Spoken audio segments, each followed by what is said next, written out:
Hello, this is The Scale of Justice, that program on the network service of the Nigerian Television Authority that gives you an insight into our justice sector and the legal profession in Nigeria generally. I am Femi Okewo with the pleasure of having you in this edition.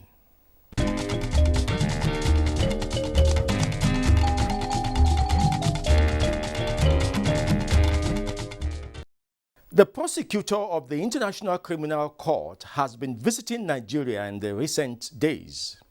And this is always a very important visit to any particular country. And the International Criminal Court is that arm of the United Nations that looks into various abuses in any particular country. But then in the case of this visit, the prosecutor of the International Criminal Court has been visiting the President of the Federal Republic of Nigeria and indeed the Vice President. And at various times, he had very crucial closed-door meetings with them. But then the press were also there to capture some of the high points of his visit.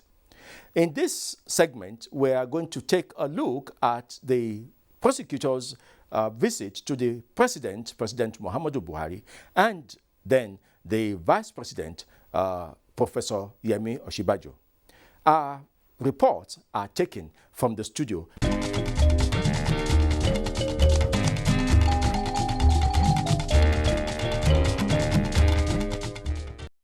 Stating Nigeria's readiness to cooperate fully with the ICC, the Vice President said the proposal to reform the international justice system will reassure African countries that there is room for negotiations and that the ICC is not just out to witch hunt any individual or organization, noting the importance of building relationships and credibility among member states, thereby creating a sense of fairness for everyone. The visiting ICC prosecutor in his remarks said the visit was in acknowledgement of Nigeria's leading role in Africa, stating that the court, through the proposed roadmap for reforms, would assist African countries achieve justice, applying the principle of complementarity to encourage domestic jurisdictions to investigate and prosecute perpetrators of core international crimes. The ICC prosecutor also met with President Muhammadu Buhari to brief him on the ICC's operations. He said extremism is like cancer, which spread and can also recede, noting that what Boko Haram is doing in collaboration with Islamic State for West African province ISWAP is a perversion of religion. Ahmed Khan counseled Nigeria to step up collaboration with other Lake Chad Basin countries to get the United Nations Security Council to refer the atrocities committed by the terrorist groups operating in the region to ICC for investigation and possible trial. Exchanging views with the ICC chief prosecutor, President Muhammadu Buhari says the Boko Haram insurgency has neither religion nor ethnic underpinning, and majority of Nigerians now know the truth with education and concerted public engagement. He added that God is a God of justice. Therefore, no one can kill innocent people and shout, God is great. The president explained that it is either the person does not know God at all or is simply being stupid, adding that the insistence by the terrorist group that Western education is forbidden is very fraudulent, and the government is fighting disinformation with sensitization of the populace on the heels of insurgency.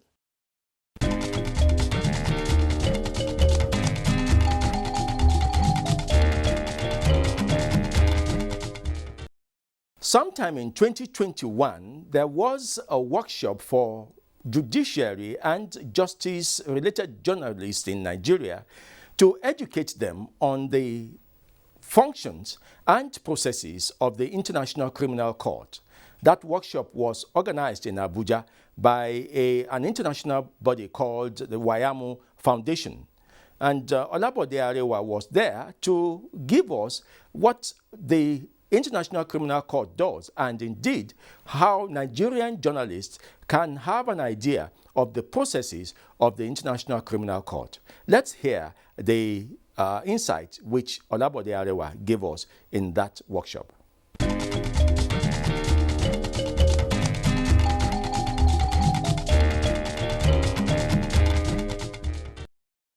Incidents of rape and forced marriages of women and girls during conflicts in Nigeria are common sights. Prominent among is the Leah Sharibu case since 2018 by the dreaded Boko Haram insurgents.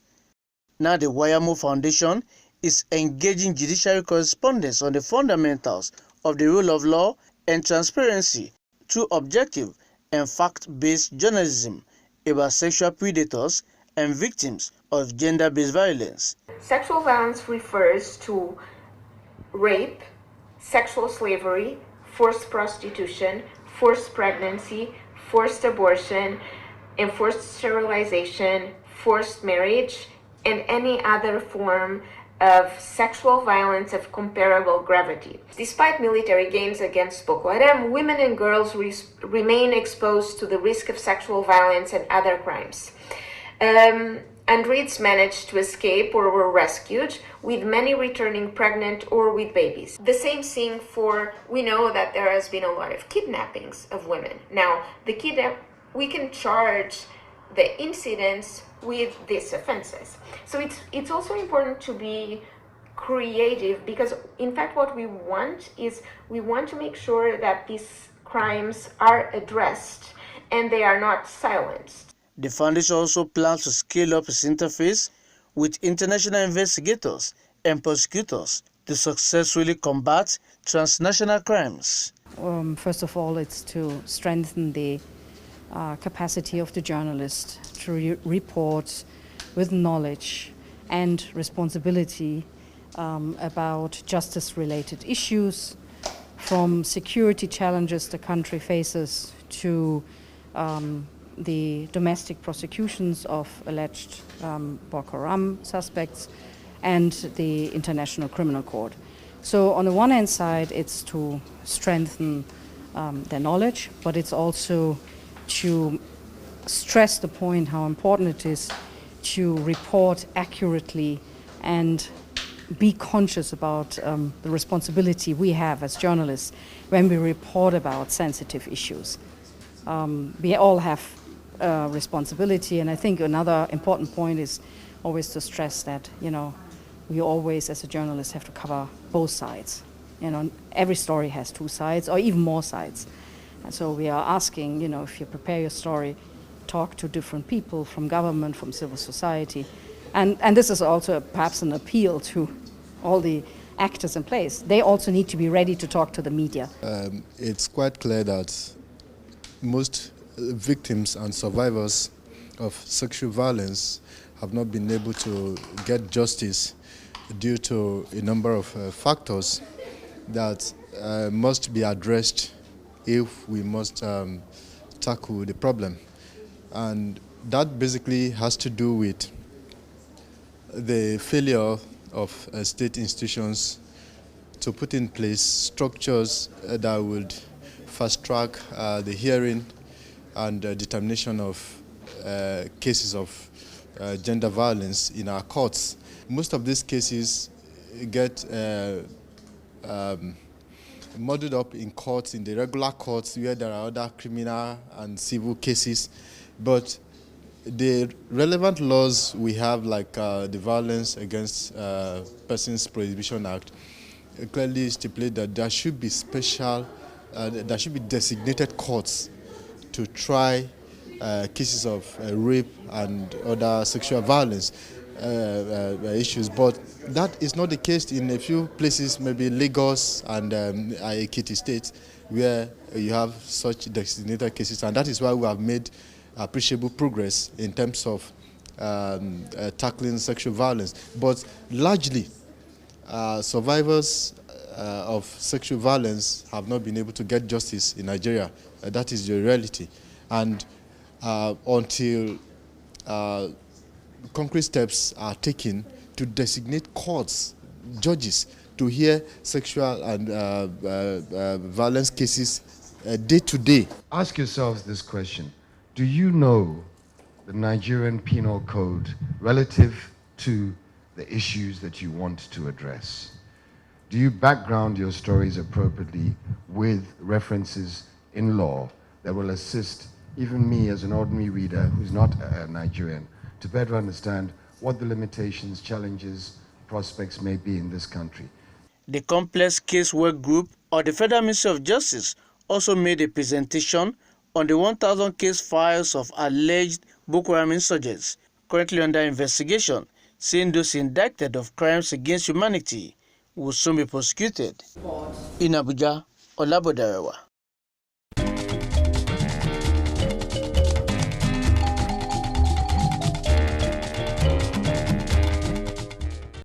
Yes, the International Criminal Court does not just delve into any country's affairs. No, it only comes in when there are no state apparatus to deal with any justice-related issues and any abuses that have been happening in any particular country.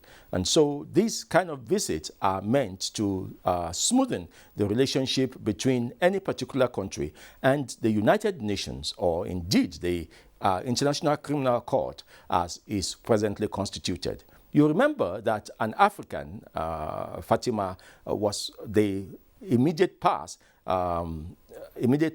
prosecutor, and now she has completed her tenure. Now the new prosecutor is trying to familiarize himself with the processes so far. Now, having done with the International Criminal Court, let's now come back home and see what we ourselves are doing about our own processes. This time, it has to do with the elections. While all hands are on deck to prepare for the 2023 general elections, the judiciary too is not left behind. It is doing its best to get its court equipped for the general elections. And now that the Electoral Act, the new Electoral Act, has given the jurisdiction of trying election matters into the hands of the Federal High Court, of course you would expect that the Federal High Court would be strengthened, particularly in terms of the workmanship and in terms of the judges that will be presiding over their cases. And so recently, some judges were sworn in into the bench of the Federal High Court and a few others into the bench of the FCT High Court. Again, Olabode Arewa was at the Supreme Court where the Chief Justice of Nigeria swore in these new judges. And he takes a look at that ceremony and relates it to what the need of these courts are for now.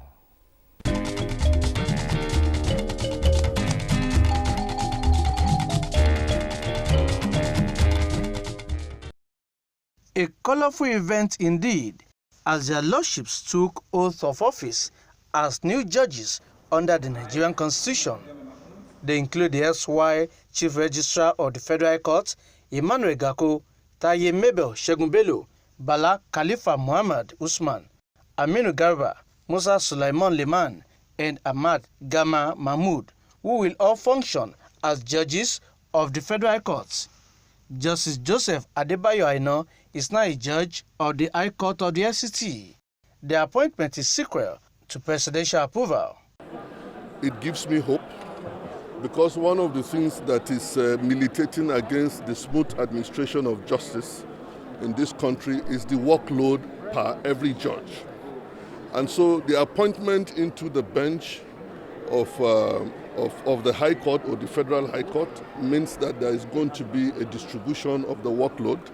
That means better efficiency. That means quick disposal of cases because there will be now more time for these judges that are handling these matters to attend to the cases. So yes, it brings hope.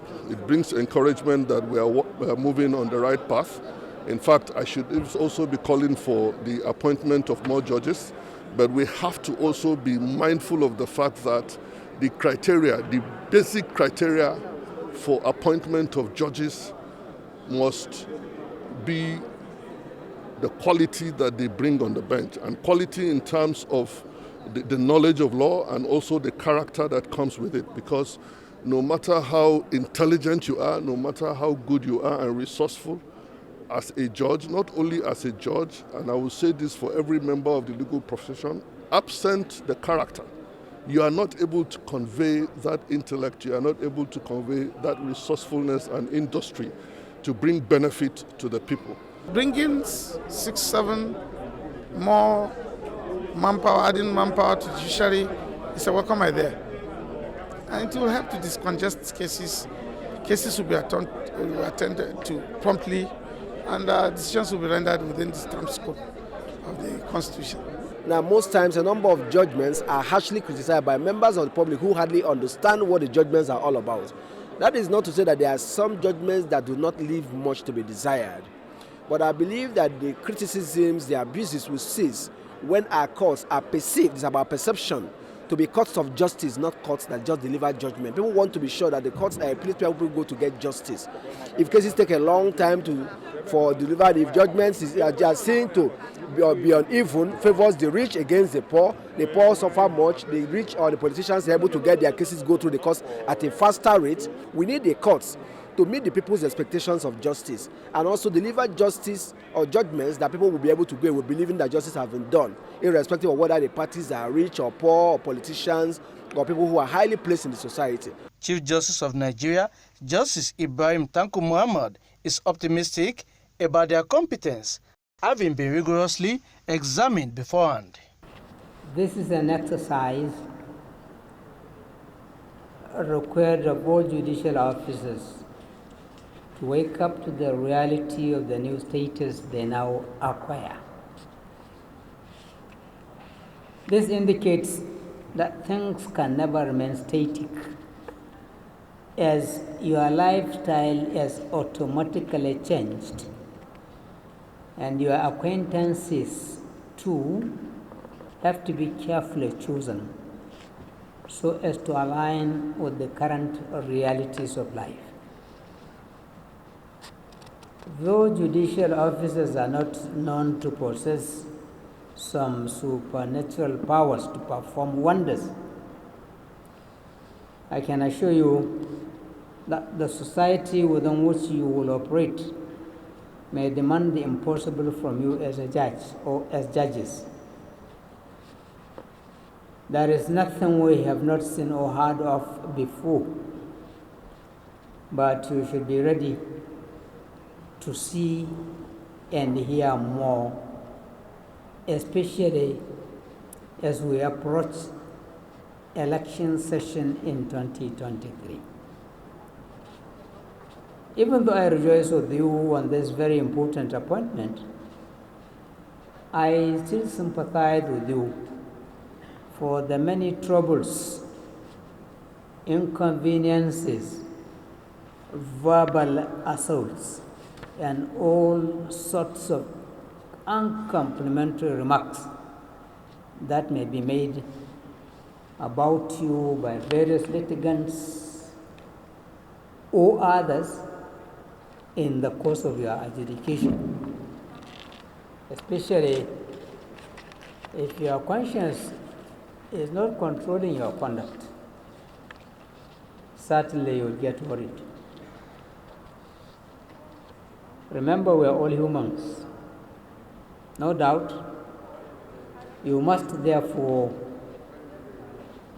display the humanism in you by doing those extraordinary things that people will say you cannot do.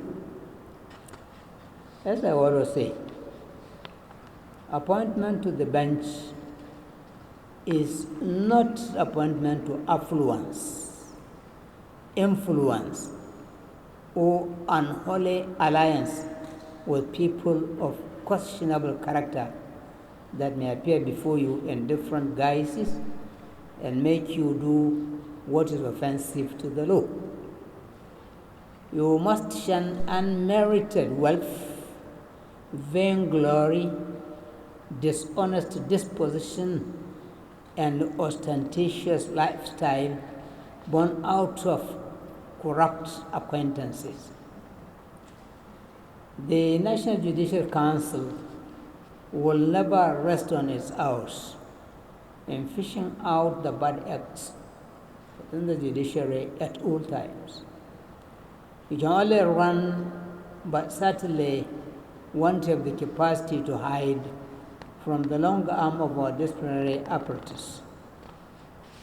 Never should you engage in any act that may make you regret ever being a judicial officer.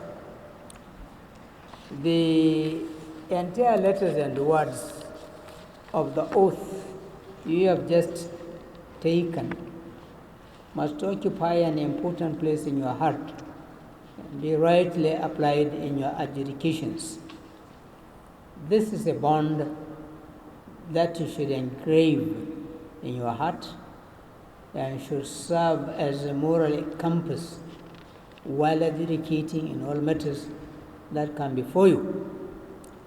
You must not derail from the revered path of impartiality, fairness, justice, and equity. We don't need any soothsayer to tell us that the times we're in are quite perilous and ominous too. So we seriously need judicial officers with the right character and who are honest, objective, dispassionate, and humble. Your appointments to the bench at this crucial and challenging time of our national history are not by accident, but by the divine will of God.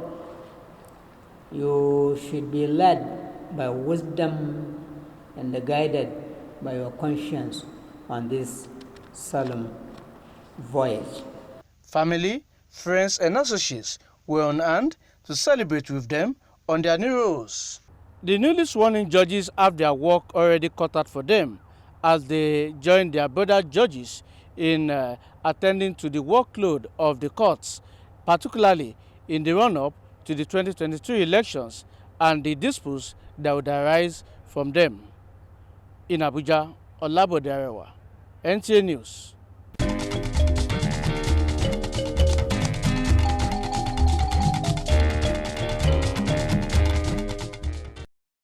Yeah, there from the Supreme Court, we see that the judiciary, the third arm of government, it too is getting ready for the general elections. And of course, it's just not the general elections. The courts have a duty to preside over justice sector matters throughout the years. And so whether there are elections or not, these judges would always have issues before them.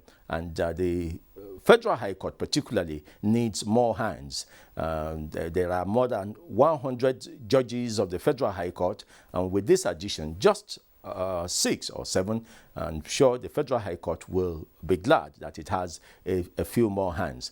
And this does not put paid to the recruitment of judges. There will be more to be added in the coming months and years, and because just as judges retire, new ones are expected to be brought in. There are very familiar names among the ones that we have just sworn in, and we hope that they will get on with their job as quickly as possible. Thank you for being part of The Scale today. There are more issues that are always coming up, and you can always trust that The Scale will be on top of them and bring them to you in clearer terms than you have seen on the headlines. Thank you for being part of the program today, and we'll see you again.